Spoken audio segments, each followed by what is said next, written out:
In today's video, we'll show you how to modify and partially close an open trade on the cTrader platform. Let's dive right in.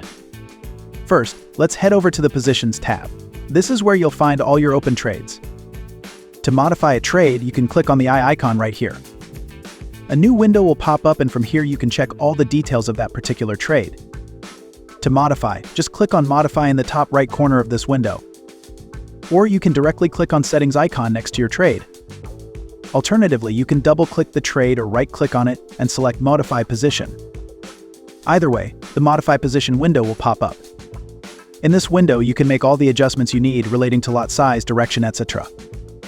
If you want to set or modify a stop loss or take profit, simply check the box and enter the prices according to your trading strategy. You can also set a trailing stop loss here. Once you've made your changes, click Protect, and that's it. You'll receive a notification in the top right corner confirming that your trade has been modified. Now, if you want to partially close a position, it's just as simple. Just double-click on the trade again to open the Modify Position window.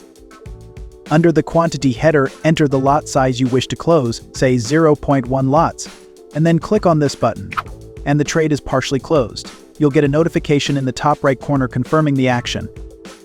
And that's it, guys. That's how you modify and partially close an open trade on the cTrader platform. Thanks for watching, and if you found this video helpful, don't forget to like, share, and subscribe to our channel.